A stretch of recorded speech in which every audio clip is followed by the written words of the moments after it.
Bonjour à tous, je suis Vanessa Chtogolev et je vais vous présenter on va dire, une création sur les neurosciences et l'agilité et en quoi finalement on a une vraie complexité à ce que notre cerveau soit agile pour, on va dire, résoudre tout ce qui est lié au manifeste agile et au Scrum Guide. Donc les neurosciences, elles offrent un aperçu qui est fascinant de notre cerveau et de ses mécanismes. Et dans cette présentation, on va explorer comment ces découvertes elles peuvent interférer avec l'agilité et plus précisément donc, dans le cadre du guide Scrum. Donc le cheminement, on va voir du coup un tout petit peu de méthodo Agile Scrum, le cerveau, l'attention, des biais cognitifs. Je vais vous faire des propositions. Et enfin, on verra comment les mettre en action. Et c'est un partage de connaissances, donc vous pourrez me poser des questions sur les réalisations après.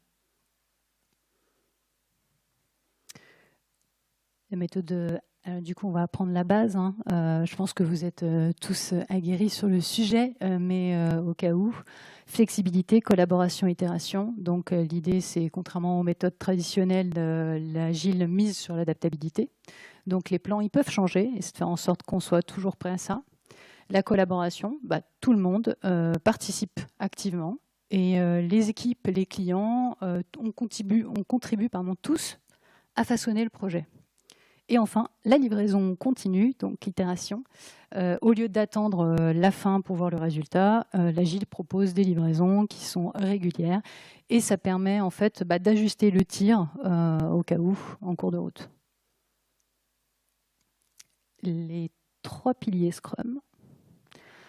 Du coup, on a la transparence, avec une visibilité sur le travail accompli, un accès aux informations qui sont pertinentes. L'adaptation, avec une révision et un ajustement fréquent. L'idée, c'est d'être dans une amélioration continue. Et enfin, l'inspection, l'évaluation constante de la qualité, l'identification des problèmes plus rapidement pour pouvoir les résoudre.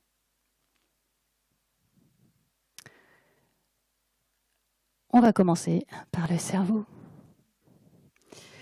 Est-ce que vous avez des notions vis-à-vis du cerveau et du fonctionnement ou pas? Oui, levez la main. Un petit peu, ok. Donc, on a 3 parties à la base, selon le neurobiologiste Paul MacLean dans les années 60. On a la théorie du cerveau triunique. Et en fait, le cerveau triunique, l'idée, c'était que nos 3 parties, donc reptilien, limbique et néocortex, c'était des couches superposées les unes aux autres. Or, aujourd'hui, on sait que ce n'est pas ça, le fonctionnement. C'est que les 3 fonctions du cerveau, enfin, nos 3 cerveaux ont évolué ensemble et sont interdépendants les uns des autres. Et c'est ce qui fait la richesse et la complexité de notre cerveau aujourd'hui.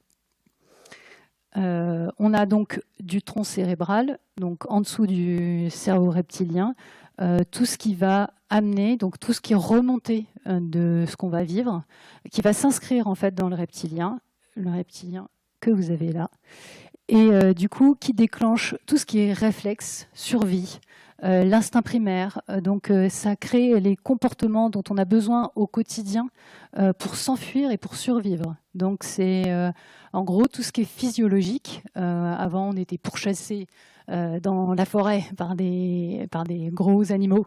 Il fallait survivre, ça remontait dans le reptilien activait tout ce qui était survie et hop, on arrivait à s'en sortir ou pas. La deuxième partie, du coup, hop, c'est sur le système limbique. Donc le système limbique, il est merveilleux, c'est le siège de nos émotions. Et c'est là où, du coup, on va pouvoir traiter tout ce qui est mémoire, langage, apprentissage. Et on va l'avoir aussi dans tout ce qui est adaptation au monde. Donc c'est ce qui va nous permettre en fait de lier l'empathie, donc ce dont on parle beaucoup, tout ce qui est autour de la bienveillance, etc. Il faut savoir que cette partie-là, donc l'empathie pour le coup, se déclenche à partir de 4 ans. Donc, c'est vraiment quelque chose d'important. C'est une notion qu'on a, c'est une information qu'on a dès le départ et qu'il va falloir travailler. Et les émotions, pour le coup, elles nous parlent au quotidien, plus ou moins, pour certains. Hop. On va avoir du coup, au niveau du néocortex, tout ce qui est lié au raisonnement, donc au travail, à ce qu'on veut faire, nos objectifs. Donc à chaque fois qu'on va avoir une pensée, une émotion qui va venir, une interaction avec les autres, ça va passer hop dans notre circuit et ça va passer en néocortex. Néocortex qui va nous demander beaucoup plus de travail que les autres fonctionnements. On va voir donc 2 niveaux de fonctionnement. Ah, il faut que je vous fasse la petite explication. Si vous voulez expliquer à un enfant comment fonctionne le cerveau, vous prenez votre main, vous avez votre tronc cérébral, ici, vous avez la partie limbique, reptilienne qui est en bas, là, le limbique qui est ici, et le limbique, il est particulièrement intéressant parce que quand le lobe préfrontal, il va se fermer, c'est le dernier qui va arriver en termes de maturité. Il faut savoir que la maturité au niveau de nos cerveaux, elle est autour de 30 ans. Donc, et du coup, votre main, c'est un peu votre cerveau, c'est l'équivalent. Donc, on va passer sur le système 1 et le système 2. Du coup, Daniel Kahneman, qui avait fait ce livre qui est encore d'actualité, même s'il y a beaucoup de remises en question sur plein de fonctionnements aujourd'hui, comment exactement c'est situé. On a d'abord notre cerveau qui, en permanence, il essaye de prédire l'avenir. Donc, on a besoin de ça pour se rassurer et on a besoin de s'adapter. Et donc, on va faire des heuristiques. Les heuristiques, c'est on récupère des expériences au quotidien. On est, vous, moi, on va dire qu'on a nos familles, on a notre milieu social, on a des expériences qui rentrent à l'intérieur de nous et ça va créer des a priori et des croyances. Donc, on peut très bien tous avoir les mêmes valeurs, mais ne pas les appliquer de la même manière. Donc ça, c'est important. Après, hop, si je vous dis automatisme et réflexion, donc on en revient à notre cerveau de tout à l'heure. Le premier fonctionnement, c'est l'automatisme, et l'automatisme, il est à plus de 50% de notre temps. C'est-à-dire qu'on va avoir intégré tout un tas d'éléments à l'intérieur de nous. On va, dès que c'est intégré dans la mémoire procédurale, par exemple, vous allez pouvoir faire du vélo, vous allez pouvoir marcher, vous allez pouvoir parler, comme je le fais. Mais tout ça, ça a nécessité un apprentissage qui est conséquent. Mais finalement, ça passe dans les automatismes. Et votre cerveau, au quotidien, il va faire tout un tas d'automatismes. Là, vous êtes assis sur votre chaise et ça ne vous demande pas de complexité. Vous êtes en train d'écrire, vous prenez des notes. Tout ça, c'est inscrit. Pour la deuxième partie, c'est la réflexion, c'est la concentration et c'est l'effort. Et là, notre cerveau, il est assez feignant, hein, on va dire ça comme ça. Il préfère être dans des automatismes au quotidien que dans de la réflexion. Ce qui fait que, en fait, on va se diriger naturellement vers ce qui coûte le moins cher en termes de correction. Donc, on va privilégier les automatismes. Et du coup, ces automatismes, ils vont nous créer des biais. Parce qu'il faut qu'on prédise, il faut qu'on sache ce qui va se passer pour la suite. Il faut qu'on soit le plus certain. On a besoin de réduire un maximum l'ambiguïté et les incertitudes au quotidien. Du coup, on va avoir, par Buster Benson, les biais qui sont classifiés de 4 manières. Première manière, quand il y a trop d'informations, notre cerveau, hop, il va créer des biais pour nous permettre de sélectionner ce qui est le plus important au quotidien. Et puis surtout dans la société actuelle où il y a de plus en plus d'informations et donc il faut trouver ce qui est pertinent. Après, la seconde partie, c'est le manque de sens. Ouais, vous voyez tous au quotidien, si je vous donne un exemple, quelqu'un va crier dehors, vous ne savez pas à quoi est lié ce cri. Il peut très bien être lié à quelque chose d'agréable comme à quelque chose d'horrible. Il va falloir avoir une intention très particulière, mais vous aurez besoin de créer un sens sur ce cri. Si ça se trouve, dehors, il y a des enfants qui jouent, c'est pour ça qu'il y a des cris. Mais il faut que, pour que votre quotidien il soit concret et qu'il soit clair, ils mettent du sens. Et donc, les biais arrivent pour ça. Le besoin d'agir vite, forcément, il faut des réponses, il faut être actif. Il faut que si jamais il se passe quelque chose dans notre monde, on puisse être acteur et du coup se sauver. Donc pour ça, on a des biais. Et enfin, de quoi devons-nous nous souvenir?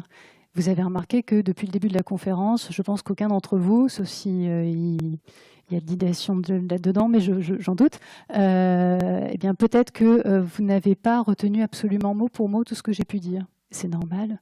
Votre mémoire fait un travail mais fantastique. Donc c'est ce qui fait que grâce à nos biais, on sait ou bien ou mal ce qu'on doit retenir. Donc, l'idée dans tout ça, c'est que les biais, c'est vraiment notre survie. C'est vraiment important qu'on les ait au quotidien. Donc, il ne faut pas le voir comme un message négatif. Les biais, ça nous handicape, mais ça nous aide majoritairement.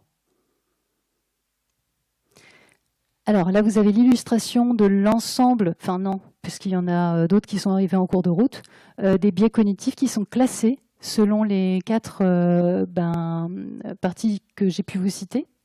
Donc on ne va pas tous les voir, hein, rassurez-vous, mais c'est assez représentatif et visuellement, c'est parlant de voir la complexité des choses. Donc, hop, ici, un biais cognitif, on reprend, c'est une partie de notre système de pensée, c'est naturel, c'est inconscient. Alors hier, William en parlait un peu sur le fait que c'est pas de la mauvaise foi. Bon, parfois ça peut l'être un petit peu, mais c'est pas de l'égocentrisme. Les gens, tous, on a tous des biais et en fait, c'est pas parce que on a une personnalité qui est négative ou que on est voilà plus compliqué à comprendre. Non, on n'est vraiment pas là-dedans. Le fonctionnement de notre cerveau donc, va nous amener à nous présenter une vision qui est fausse de la réalité. Parce que cette vision, eh bien, elle manque d'objectivité et elle est récupérée par tout ce qu'on a appris en termes d'expérience. En gros, vous êtes tous dans votre propre matrice. Et au quotidien, eh bien, finalement, vous n'avez que très peu de prise sur ce qui se passe à l'intérieur de vous. Même si vous pensez que si. Donc les sources, il y a certaines sources aujourd'hui qui tendent à dire qu'on a plus de 35 000 décisions prises par notre cerveau par jour. Donc vous comprenez pourquoi c'est épuisant quand même le cerveau et qu'il faut vraiment automatiser des choses. Hein. Et du coup, on en est là. La deuxième partie, c'est l'attention. Donc l'attention, allez. Vous êtes en voiture, vous devez faire un créneau, la musique est très forte, vous avez des gens autour de vous, dans la voiture, derrière, et puis d'un coup, vous devez vous garer. Voilà, vous avez un créneau à faire. La première attitude que vous allez avoir normalement, souvent, c'est de baisser le son de la voiture pour pouvoir vous concentrer. Et puis après, eh ben, vous allez potentiellement, si le créneau est vraiment compliqué à faire, demander à votre conjoint ou votre conjointe ou vos enfants de se taire. Pourquoi? Parce que là, on a un vrai besoin de sélectionner notre attention. Et donc, du coup, eh ben, il faut baisser tout ce qu'il y aura d'éléments distracteurs autour de nous. Deuxième situation. Alors, est-ce que ça vous parle? Oui? Oui, bien. Allez, ça, c'est peut-être spécialement pour vous. Vous êtes dans un open space. Et puis, il y a du bruit. Et puis, vous devez répondre à une anomalie en urgence, vite. Parce que la prod, elle est tombée.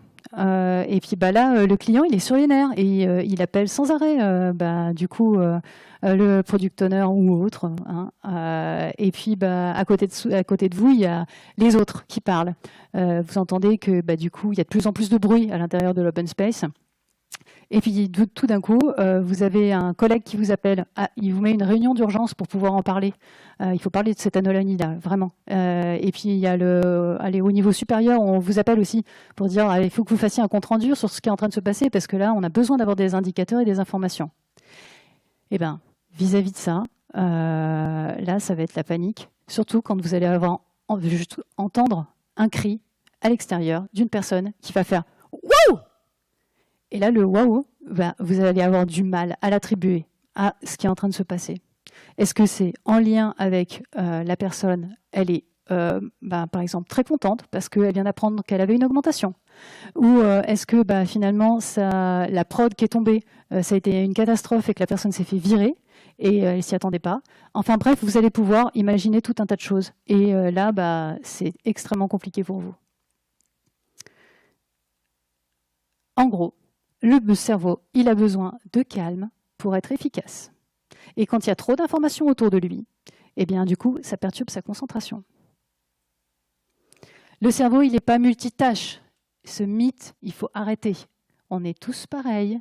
Hein, et la différence qu'on peut voir entre les hommes et les femmes, elle est assez simple. Les femmes gardent plus de choses en mémoire en attendant de pouvoir les traiter, mais elles ont le même système, elles ont le même CPU en gros, et puis on va traiter comme ça. Et puis les hommes, ils vont avoir traité comme ça, près de moins. Peut-être que vous en foutez. Ou peut-être que vous vous dites, ah ben c'est bon, elle va gérer. On ne sait pas. Hein. Mais en tout cas, on a le cerveau qui fonctionne de la même manière et il n'est pas multitâche. Voilà, l'attention est sélective. On ne peut pas tout voir en même temps. Donc on complète les situations qui sont ambiguës et incertaines avec nos a priori et nos croyances. Le monde, votre réalité est fait de vos croyances. Et du coup, de ce que vous êtes, de vos a priori. Donc l'impact du système attentionnel. En gros, vous avez l'image de la table de mixage que j'aime bien. Vous avez par exemple 5 pistes, peut-être un peu moins que là quand même. Hein. Et puis le cerveau, il peut s'adapter que dans une certaine mesure à de multiples sollicitations. Donc ça lui demande un effort qui est trop important. Ce qui fait qu'au quotidien, vous allez utiliser vos biais pour pouvoir sélectionner ce qui est important et ce qui n'est pas important. Si je vous dis par exemple, là on l'a vu ce matin quand Pablo est passé, il vous a mis mais où est Charlie pour la rétrospective. Quand on vous demande par exemple de faire l'exercice où est Charlie, vous allez avoir le premier filtre qui va se mettre, qui va être de trouver la couleur du rayé. Donc ça c'est la première quand vous allez regarder une image. Et puis après, vous allez avoir tendance à regarder la forme. Donc ça ce sera le deuxième petit critère. Et c'est en fait à partir de ces traits-là que vous allez pouvoir commencer après à balayer le paysage. Et donc du coup, en fait, tout ça, c'est bien calibré par le biais et par le fait que votre attention, elle est hyper sélective et que vous ne pouvez pas tout voir en même temps sur la carte. Et dans votre quotidien, c'est pareil. Vous ne pouvez pas tout voir. Donc vous allez sélectionner ce que vous avez envie de voir ou ce que vos biais vous laissent voir.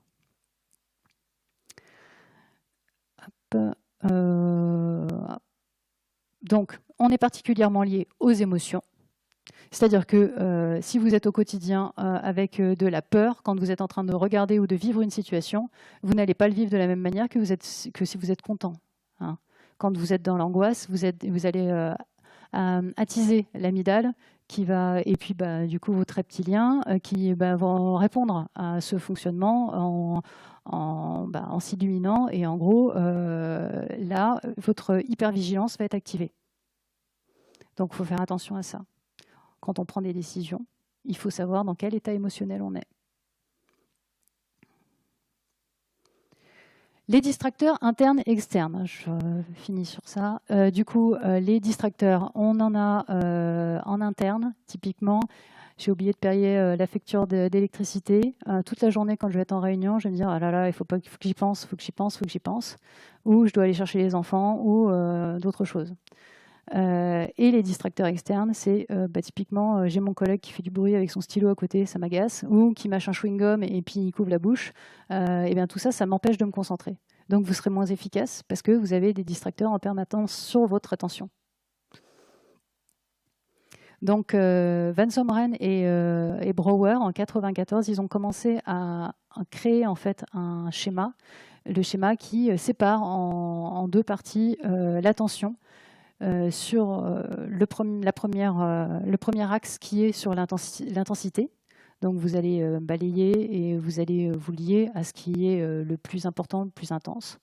Et la sélectivité. Je reprends l'exemple pour que ce soit plus concret. Vous êtes en voiture, vous roulez en mode automatique.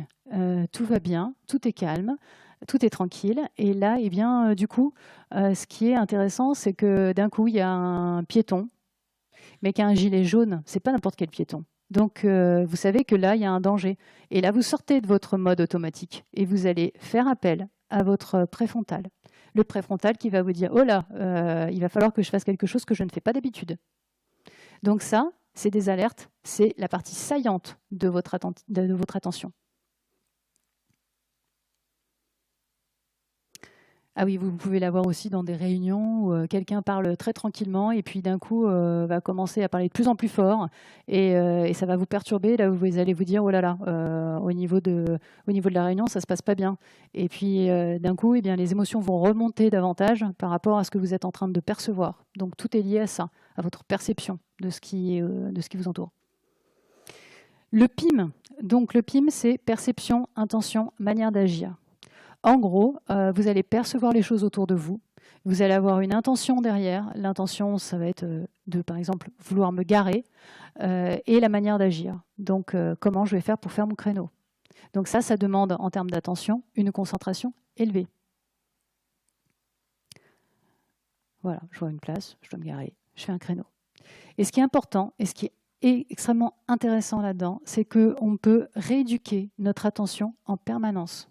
Aujourd'hui, il y a des outils pour les tout petits comme pour les adultes qui existent pour justement nous apprendre à mieux percevoir les choses, à être plus attentifs. Il y a des tests qui sont faits aussi pour mesurer votre niveau d'attention et vous apprendre à visualiser davantage en fait, les objets que vous avez autour de vous pour apprendre à défocaliser parce qu'on a tendance à trop focaliser sur les choses. Alors, je ne crois que ce que je vois, nous a dit saint Thomas, eh bien, votre cerveau a plus tendance à vous dire « je ne vois que ce que je crois ». Si vous êtes sujet à la phobie sociale, par exemple, et que vous avez peur des gens et de ce qui se passe autour de vous et du regard des autres, eh bien, forcément, là, vous allez être dans une angoisse qui est extrêmement forte. Mais ça, c'est vos croyances qui sont derrière. Ils vont me juger, ils vont me dire que je ne suis pas une bonne oratrice et que il faut absolument que je sois meilleure, que je sois toujours en vigilance, etc. Je crois tout ça. Mais si je n'ai pas ce rapport-là aux gens, si je me dis, moi, je suis classe, tout ce que je vous raconte, c'est sûr, c'est bon, j'ai testé, je suis au courant, et que je suis imbu de moi-même, et ben dans ces cas-là, je me dirais, là, ils ont pris leur dose de connaissances, ils sont au max, c'est top. Et en fait, c'est ce rapport aux autres qui change absolument tout. Donc, finalement, tout ça, tout ce que je crois, ça change mon monde, ça change la représentation de mon monde.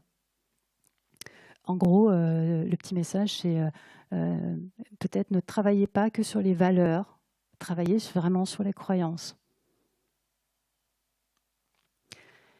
Allez, on passe aux croyances. Alors, les biais cognitifs. On va faire un test. Qui parmi vous pense qu'un collaborateur qui arrive tôt est plus productif que celui qui arrive à 10h30 et qui travaillera en décalé? Très bien. 1, 2, pas beaucoup, hein? Vous êtes flexible. D'accord, donc 2. Alors, il pourra être perçu comme fainéant, comme moins investi, comme moins efficace. À l'heure actuelle, il n'y a aucune étude qui ne prouve que se lever tôt et travailler tôt, alors ça rend la personne plus efficace. À l'inverse, on entend encore, quand une personne souhaite partir à 16h et qu'elle est arrivée tôt le matin, tu prends ton après-midi? Eh bien ça, c'est un biais de conformité. C'est vraiment lié souvent à avoir un contrôle, une prise sur l'autre. Selon vous, alors là, ça c'est un petit test. Je fais davantage d'erreurs après combien de temps d'activité? Qui pense 30 minutes? Ok, donc 1, 3, 4, 5, 5. 1 heure d'activité. Ok, on a déjà plus. 1h30 d'activité. D'accord. Qui est en mode automatique et n'a pas fait fonctionner son... bon. Alors, la réponse, c'est 30 minutes d'activité, voire même moins. Donc, en gros, on a fait un test, vous l'avez, voilà, le test de vigilance de Norman McWorth, qui montre qu'en fait, notre attention, elle décroît après 30 minutes d'activité. Et ça, c'était lié, en fait, sur des aiguilleurs qui faisaient ce test important pour au niveau des avions. Et là, on a pu voir qu'en fait, c'était même un petit peu moins. Donc au quotidien, alors en cours de neurosciences, on vous dira qu'il faut faire une pause toutes les 20 minutes pour vous permettre d'intégrer les informations. Et c'est des pauses, mais attention, des micro-pauses. C'est-à-dire qu'on ne fait pas plus de 3 minutes, mais 3 minutes pour pouvoir permettre aux gens d'intégrer l'ensemble des informations qui auront été promulguées. Le deuxième point, c'est le desk time, du coup, le logiciel, où l'éditeur avait fait son étude et les enregistrements ont retransmis au niveau de l'activité qu'après 52 minutes de concentration, eh bien, les gens s'arrêtaient et allaient à droite, à gauche sur l'écran ou discutaient avec leurs collègues pendant 17 minutes. Et ça, c'est pour les personnes les plus performantes. Donc, je vous invite à prendre des pauses et à pas penser que même si vous êtes ultra concentré, vous allez pouvoir vous en sortir. Non. Et du coup, d'où l'intérêt d'avoir quelqu'un qui peut relire le travail que vous faites. Par ailleurs, alors moi, c'était plutôt lié au fait d'être productif. Ça c'est un sujet qui m'a beaucoup intéressée. En fait, on a vu qu'avec les données de l'OCDE et du FMI, quand on calcule la productivité horaire de 34 pays, alors là, c'était en 2020, mais 2022 a révélé à peu près la même chose. Les pays qui ont les plus grandes plages horaires, c'est celles qui produisent le moins. Donc, à l'inverse, donc le meilleur rapport productivité-temps, c'est l'Allemagne. Donc, pour votre information, avec 1332 heures par an. Et du coup, un indice de 40-31. La France arrive bien derrière. On a le Danemark. Et du coup, ça pose vraiment une question sur notre rapport à la productivité et au temps. Deuxième situation. Ah. Est-ce que vous avez déjà vu ça? Qui croit ça? Non. Bon. Oui. Qui est biaisé par le parcours scolaire des personnes? Eh oui. On ne va pas dire que ça ne joue pas quand vous rencontrez des gens. Et je ne sais pas si vous avez remarqué, mais je n'ai pas commencé ma présentation en vous disant ce que je suis et ce que je fais. Voilà. Donc, hop, eh bien ça c'est un biais de stéréotype. Et l'air de rien, au quotidien, est-ce que ce n'est pas quelque chose qu'on essaye d'éradiquer un peu? La candidate qui fait que des sports d'équipe, allez, vous êtes recruteur. Elle est forcément plus sociable et du coup, elle n'aimera pas travailler seule. C'est quelque chose qu'on peut entendre, qu'on peut voir. Votre avis là-dessus? Biais ou pas biais? Biais. C'est un biais d'association, de génération excessive. Donc, il a un parcours semblable au mien, il va s'intégrer dans l'équipe, on a des personnalités qui se ressemblent. Attention, spoiler alerte, ça se passe beaucoup dans le milieu de l'informatique. Eh bien là, on a un biais d'appartenance et un biais d'endogroupe. Mais ce qu'on risque, c'est du clonage. Et on voit que le clonage de personnalité, eh bien finalement, c'est ce qui nous handicape au quotidien pour pouvoir prendre de bonnes décisions. Parce que les décisions les plus adaptées, appropriées, sont faites par un collectif qui est pluriel. On le reverra après. Finalement, ces comportements, ou ce comportement, n'est-il pas contraire à la flexibilité dans la collaboration, si on a tendance à toujours prendre les mêmes personnes? On privilégie nos croyances et on confirme les impacts à plusieurs niveaux. Donc, on a tendance à chercher des arguments pour défendre nos positions, à lire des articles, des livres, à penser et à se nouer d'amitié avec des personnes qui pensent comme nous. Et oui, c'est plus facile. On a tendance aussi à traiter avec plus de sérieux et plus de profondeur les informations qui vont dans le sens que nous attendons. Donc, on fait plus confiance à ceux qui partagent le même point de vue que nous, alors qu'on va être beaucoup plus critique avec les personnes qui nous apportent des éléments contraires. Et enfin, au niveau de la mémorisation, eh bien, on va se souvenir plus facilement des choses qu'on a appréciées, plutôt que des choses qui nous ont fait du tort. Ces comportements ne sont-ils pas contraires à l'adaptabilité et à l'amélioration continue?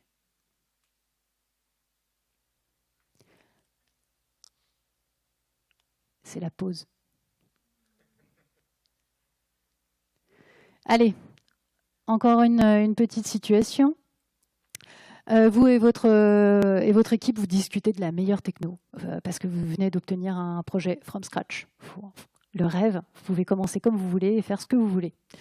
Bon, bref, il y a une proposition d'un collaborateur qui vous dit, qui surgit, qui dit « Ah, cette techno, elle me semble parfaite, c'est bien, on va tous monter en compétences, ça va vraiment être top, etc. » Puis vous avez une autre personne qui va venir vous voir et puis qui va vous dire « Ouais, mais moi j'ai vu que l'équipe d'à côté, ils ont fait cette techno et ils s'en sortent vraiment pas bien. » Et donc du coup, ça a l'air quand même assez... C'est tricky quoi, de s'en sortir là-dessus. C'est complexe. Donc, du coup, finalement, au fur et à mesure, vous allez prendre ce qui vous rassure. Et vous allez rester sur la bonne vieille techno que vous connaissez, même si au quotidien, on vous dit que dans l'informatique, il faut changer, il faut s'adapter. Ouais, mais on aime quand même bien être dans notre confort et maîtriser les choses.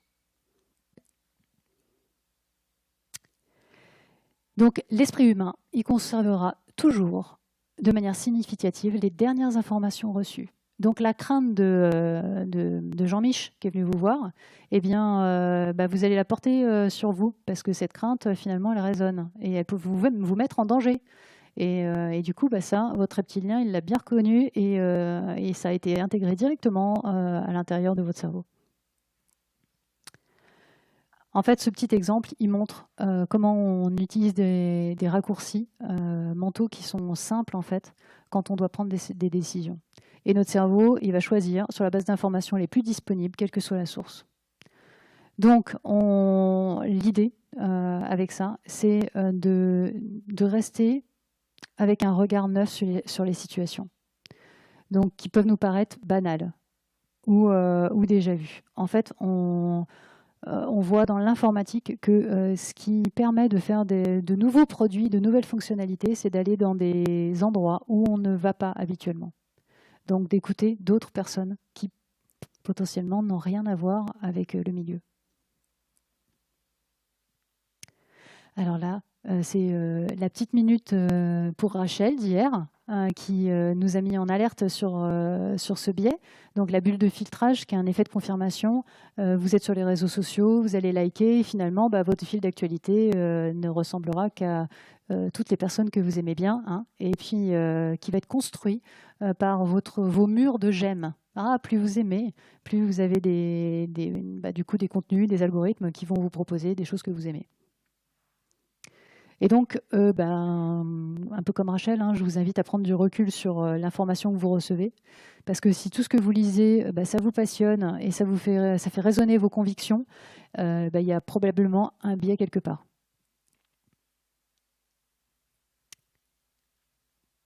La deuxième petite pause.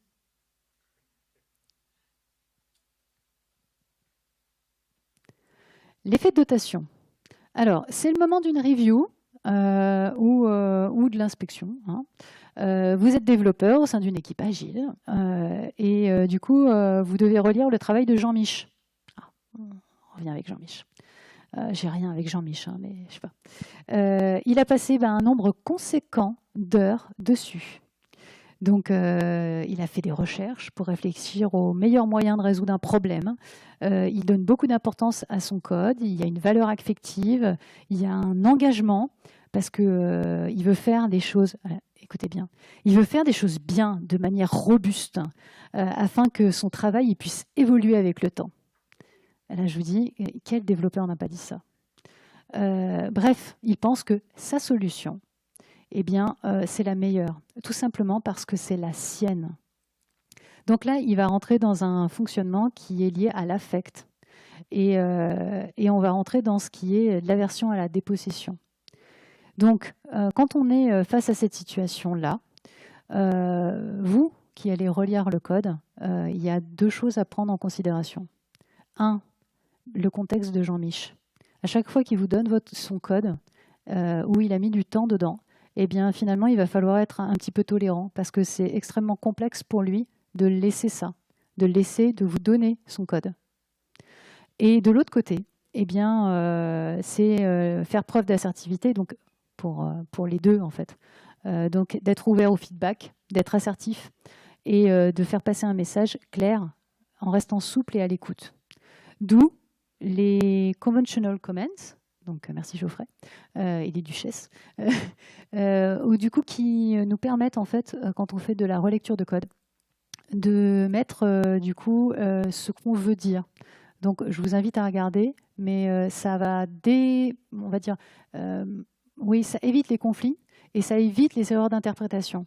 Parce que quand vous allez faire la revue, vous allez pouvoir mettre question.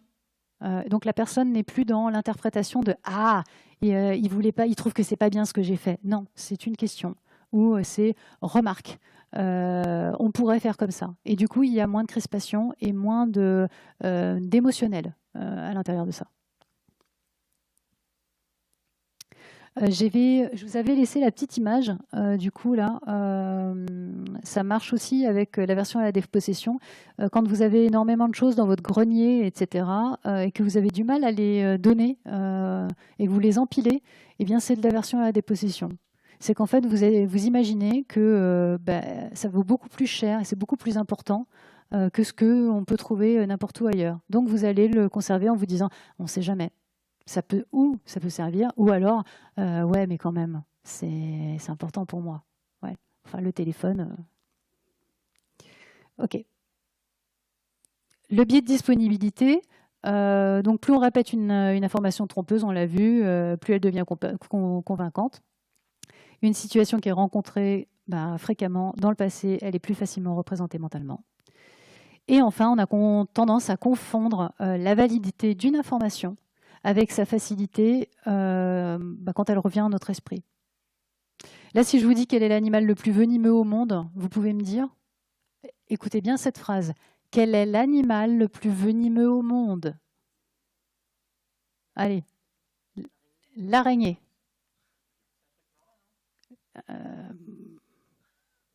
Un truc marin. OK. Le scorpion. Le scorpion. Le serpent. OK. Bon, je vous donne la réponse. Allez, c'est la méduse guêpe de mer. Méduse guêpe de mer. Donc, bravo pour le truc marin. Si on peut... il y avait la réponse derrière avant. Bravo. Donc, en réalité, la méduse guêpe de mer, c'est l'animal le plus dangereux. Et il n'y a que la tortue, qui est son du coup, prédateur, qui peut la manger. Voilà. L'animal le plus dangereux pour l'homme, par contre, vous le savez? Raté, c'est le moustique, c'est pas la belle-mère, c'est le moustique. Le moustique, 725 000 morts par an. Allez. Alors, je vais passer rapidement sur le complexe de l'imposteur. Vous êtes en réunion et on vous demande de trouver une solution sur un sujet, même si vous êtes que moyennement au courant, vous allez quand même être convaincu que vous avez raison. Eh bien, en fait, ça, c'est l'effet de Dunning-Kruger ou l'effet de surconfiance. Alors, il y a eu beaucoup de sujets et d'exercices dessus pour pouvoir améliorer en fait ce qu'on a trouvé. Mais ce qui en ressort, c'est que les moins qualifiés dans un domaine, ils surestiment leurs compétences. Et c'est là où il y a un phénomène qui est paradoxal, c'est que ce pied, d'une part, la seule façon de s'en rendre compte, se rendre compte qu'on est incompétent, c'est de devenir compétent. Voilà. Et d'autre part, l'ignorance rend plus sûr de soi que la connaissance. Donc, c'est en effet en creusant une question, en s'informant, que on va prendre de l'assurance, en fait. Et on perd alors, oui, son assurance de ce qu'on pensait auparavant. Et ce qui est compliqué, c'est que quand vous êtes dans un groupe, quand vous avez une dynamique de groupe avec des personnes qui ont finalement l'effet de Dunning-Kruger, et que vous avez de l'autre côté ceux qui souffrent de complexe de l'imposteur, eh bien, vous allez être dans une difficulté pour pouvoir mener tout le monde à la parole, à une prise de parole équitable. Donc, l'idée, c'est pour ceux qui souffrent du Dunning-Kruger, ou pour tout le monde, finalement, parce qu'à certains moments, on l'est un peu tous, eh bien, cultiver l'esprit de l'éternel débutant. Et enfin, pour les personnes qui sont, qui ont tendance à être qualifiées, mais qui se disent qu'elles sous-estiment en fait leurs compétences, parce que tout simplement, elles, c'est rentrer dans les mœurs et que le niveau de compétence, eh bien, les tâches faciles, elles les font au quotidien. Et bien ça, il va falloir les soutenir aussi et leur montrer que non, ce n'est pas si facile que ça. Et en équipe, il va être complexe, du coup, d'amener ceux qui souffrent du syndrome de l'imposteur à s'affirmer face à ceux qui souffrent de Dunning-Kruger. Les propositions, pardon, je suis passé un peu vite. Propositions. Les effets sur des biais, sur l'agilité, tout ça, parce qu'on en revient quand même à notre centre. La confirmation des hypothèses. Donc les biais cognitifs, ça renforce les décisions préconçues plutôt que de favoriser l'expérimentation et l'apprentissage. Ça, c'est un vrai hic. Les résistances au changement. Les biais, ça va amplifier la résistance face aux nouvelles idées et ça va limiter ainsi l'adaptabilité de l'équipe. Et enfin, l'évaluation de la performance. Les biais cognitifs peuvent fausser l'évaluation des résultats, conduisant à des décisions inefficaces. On en a parlé un peu avec Jean-Mich et son code tout à l'heure. Mais ça peut être au quotidien sur tout un tas de sujets. Donc, conscience. Donc, on identifie les biais cognitifs et pour comprendre en fait les effets que ça a sur nos prises de décision. Les équipes, on l'a vu tout à l'heure, il faut que les équipes elles soient les plus diverses possibles pour pouvoir prendre des décisions. Diversité genre, culturelle, pensée, scolaire, sociale. Le contrôle de la qualité, des processus rigoureux, des revues régulières, ça permet de minimiser les erreurs de jugement. D'où l'importance des reviews. Implémentation des stratégies. Alors, ce que je vous propose, une formation continue. Former les membres d'une équipe à identifier et à contrôler ces biais cognitifs. Donc, en gros, ce que le cerveau nous fait gagner en rapidité, on le perd en richesse. Donc ça, c'est vraiment à retenir. Culture de la confiance, d'où l'importance de la sécurité psychologique. On encourage les membres de l'équipe à être dans un environnement où ils peuvent parler, où ils peuvent remettre en question les décisions. Et on fait des rétros, mais on va faire des rétros qui ne sont pas celles qu'on voit forcément au quotidien. Donc on analyse les résultats, des itérations, on évalue et on prend en compte les biais cognitifs. On met en place une liste de biais et on se questionne sur ce qui a été fait sur l'itération ou pas. Et enfin, on sort de l'impuissance acquise. L'impuissance acquise, c'est votre locus de contrôle interne. Et forcément, il y en a un externe, mais on va plus être sur l'interne là. Si vous répétez à quelqu'un qui n'y arrivera pas, il finira par y croire. Et il laissera tomber avant même d'avoir essayé. L'individu, en fait, il va devenir résigné. Et il subit la situation sans le vouloir. Donc vous avez des études sur Seligman qui sont extrêmement intéressantes sur le comportement des chiens sur ce sujet-là. Enfin, les actions. Alors, je vous propose des ateliers Alors, on encourage les membres de l'équipe à remettre en question les décisions. Donc là, vous voyez sur l'image, vous avez des petites cartes qui sont accessibles. Vous pouvez les acheter ou les trouver sur Internet. Ça vous permet en fait, en gros, de comprendre ce qu'est un biais et en quoi ça se décline dans votre comportement, enfin, dans vos habitudes au quotidien. Donc l'idée, c'est vraiment déjà, dans un premier temps, d'identifier et de comprendre ce que c'est. Et là, c'était une question personnelle. Est-ce que vous pensez que, du coup, la double casquette développeur Scrum Master, elle est vraiment efficace pour votre équipe, en sachant que déjà, ne serait-ce qu'une identité de Scrum Master, quand elle est avec un développeur qui a lui aussi tout un tas de biais de son côté, vous voyez la complexité d'avoir un double rôle au quotidien. Du coup, le deuxième atelier, la fresque humaine. Donc là, vous pouvez traiter absolument de tous les sujets en intégrant les biais cognitifs, en intégrant du coup les émotions et en fait tout ce que ça renvoie et toutes vos croyances. Et ça vous permet de renforcer votre équipe parce que vous allez du coup parler chacun de ce que vous voyez, de ce que vous vivez, de ce que vous comprenez en fait d'une situation au quotidien. Ah, petite information, ça dure quand même 3 heures si vous voulez le faire complet. Du coup, l'autre proposition que j'ai, c'est en rétro. Vous avez un support que moi j'appelle le frigo. Et durant, ça vous permet de mettre au frais les biais que vous allez pouvoir identifier tout au long du sprint. Et donc du coup, à la fin, quand vous êtes en rétro, eh bien, vous allez pouvoir les mettre et en rediscuter avec votre équipe. Donc on redonne du pouvoir à l'équipe et on vérifie que les règles établies ensemble, eh bien, elles sont respectées. L'être humain doit ressentir qu'il a le pouvoir de modifier son environnement pour aller bien.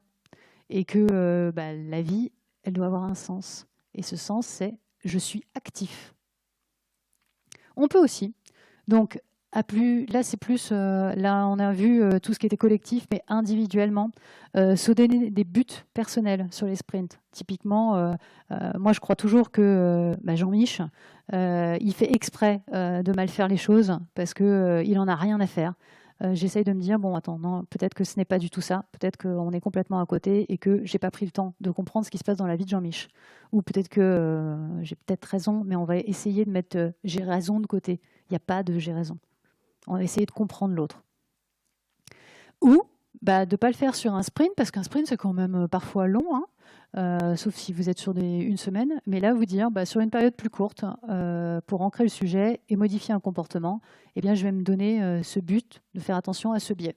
Et je vais peut-être demander à un de mes collègues de me dire si j'ai raison ou si j'ai tort. En gros, de passer en mode factuel. Voilà, vous avez mon frigo, vous avez les biais, et puis il y a un rétro qui doit être normal. Et en fait, on a déjà identifié ces biais-là. Eh bien, vous allez devoir y faire attention avec votre équipe. Du coup, ma petite phrase, on aborde la fin. Le plus grand ennemi de la connaissance n'est pas l'ignorance, mais l'illusion de connaissance. Est-ce que vous savez de qui c'est? Allez. Un Chinois? Alors, entre la bête des mers et le Chinois? Non, c'est Stephen Hawking. Ma conclusion, les biais cognitifs peuvent être à la fois une aide et un obstacle à l'agilité dans Scrum. En les comprenant, en fait, on peut mettre en place des stratégies pour minimiser leur impact et favoriser une prise de décision plus éclairée. Et je terminerai du coup par une phrase de Jean d'Ormesson, parce que ça c'est mon côté littéraire. Méfiez-vous de l'évidence, elle change continuellement. Donc à chaque fois qu'on vous dit c'est sûr, c'est ça, réfléchissez-y à 2 fois. Voilà. Alors j'ai la bibliographie si ça vous intéresse, je pense que c'est bon. Et puis des conseils sur comment les biais sont classés, ce qu'on peut avoir dans les effets de groupe, ce qu'on peut avoir sur ce qui a été hérité du néolithique physiologique en termes de biais. Donc si vous avez des informations ou vous avez envie d'avoir plus là-dessus, je reste à disposition. Voilà. Merci beaucoup.